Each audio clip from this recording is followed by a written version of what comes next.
כבוד הרב הנשיא גולדשמיט, כבוד הרבנים, כבוד החזן, wow, how about the Miller family? How amazing are they? Even the young Miller. I wish I could sing like that. It is a special honor for me to be here with you because you really are the spiritual leaders of our people. I've spoken before audiences throughout the world, certainly throughout the United States and throughout the world. And some of those audiences have been Jewish leaders, but never the rabbinical leaders of our people. Those who truly are charged with fighting the fight to keep our people Jewish, to keep Torah u'Mesorah, where is the slogan? Torah u'Masoret, despite all the challenges. And that's why it's such a special pleasure to be here with you.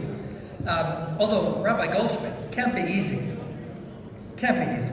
Yeah, there's this famous story about when Ben-Gurion came to visit Lyndon Johnson, and at that time America had 250 million people, Israel only 5.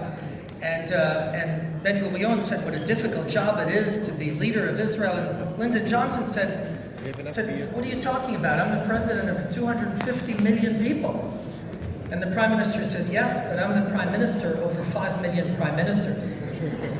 And so you're the president over hundreds of rabbis. But I bring you greetings from my president, the president of the United States, Donald Trump, and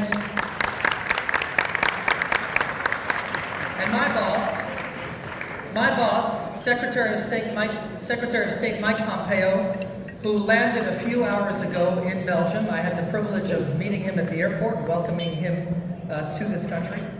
And I can tell you something. The United States is the most philo-Semitic country in the history of the world. And it's no coincidence that the most philo-Semitic country in the history of the world is also the most powerful country in the history of the world. It is perhaps because of metaphysics, because of godliness, or because of values. But that is not a coincidence.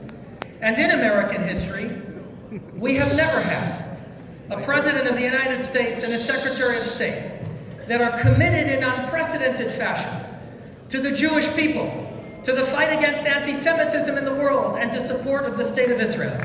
Never before have we had something like that. And so, what an honor it is for me to represent my country, but also this administration, committed singularly and unprecedentedly to this great fight for Am Yisrael throughout the world.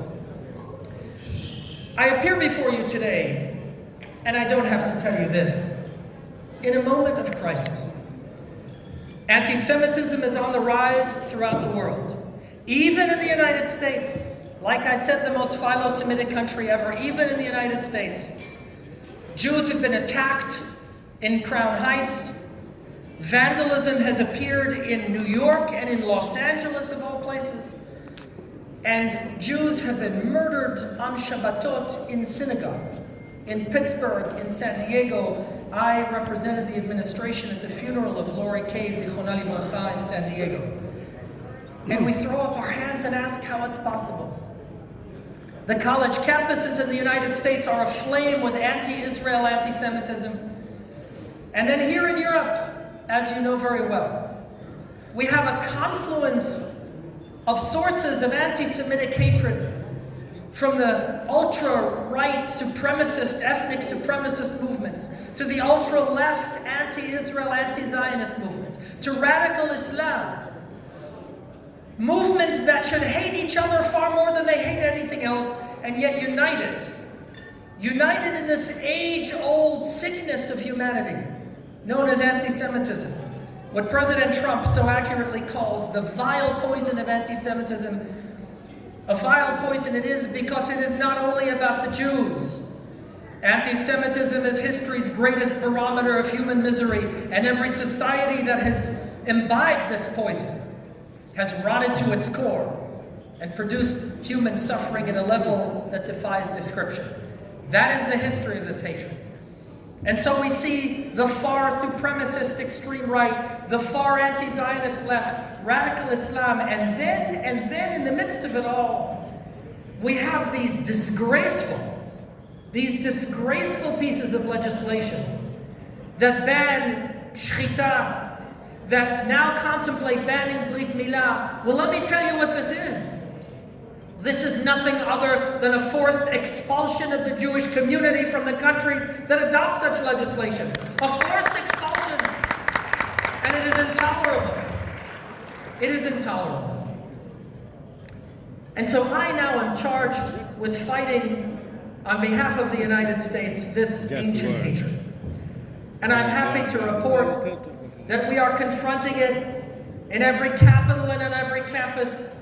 We are fighting the anti-Semitism that disguises itself as anti-Israel hatred, and we are fighting the anti-Semitism that makes no effort to disguise what it is. We will do it everywhere. We will do it in Europe. And yes, we will do it in the Arab world as well. Where, by the way, we have more opportunities to make gains today thanks to the Iranian threat than ever before. But I want to talk about you. I want to talk about what we need from you. Because let me tell you something.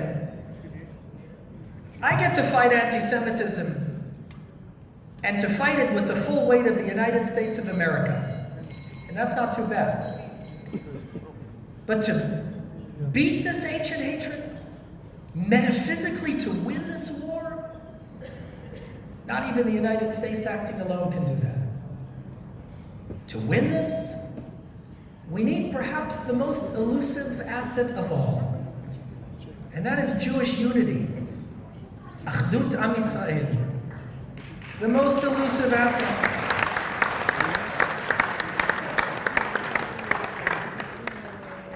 You know, we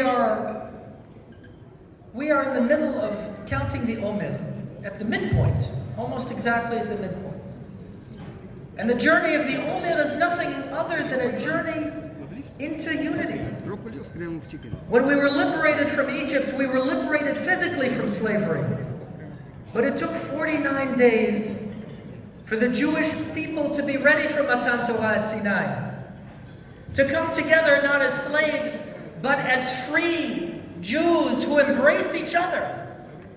And come to that journey from fragmentation and rebellion and slavery to Ish Echad Belev Echad, as the Jewish people stood before Mount Sinai.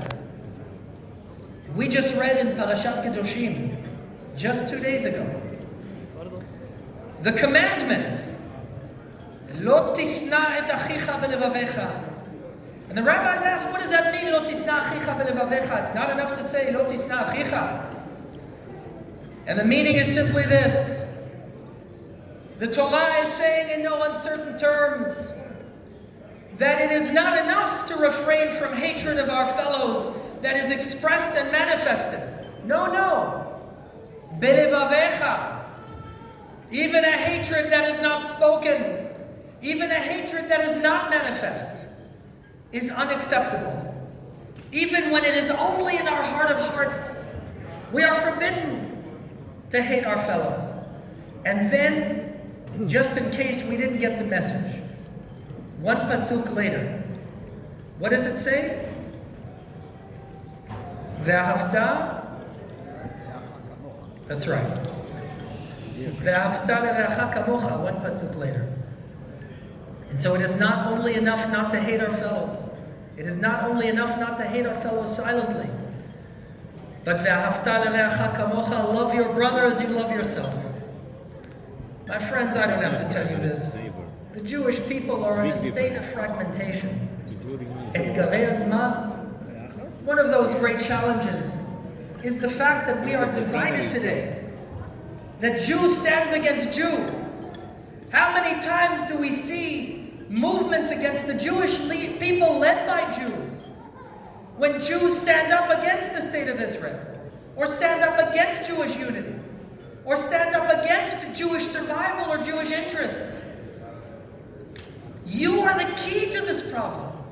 You, the spiritual leaders who stand aloft congregations throughout Europe and throughout the world. who help Jews redefine Judaism, who do keruv, who make us rediscover our passion and our love for Am Yisrael. You hold your fingers on the pulse of exactly what we need today. And so, Kvod HaRabbanim, I say let us go forward together, shoulder to shoulder. Let us fight these challenges, the challenges from the enemy without and the challenges from within, so that we can build a Jewish future together, a future of Torah, a future of Masoret, a future of Jewish identity, a future of godliness, a future truly of Achdut Am Yisrael, Ahavat Yisrael, so that we can do Tikkun Olam B'Malchut Shaddai and build that better future that our children and that our grandchildren so desperately deserve. Thank you so much for all that you do. Thank you for your leadership, and thank you for your partnership.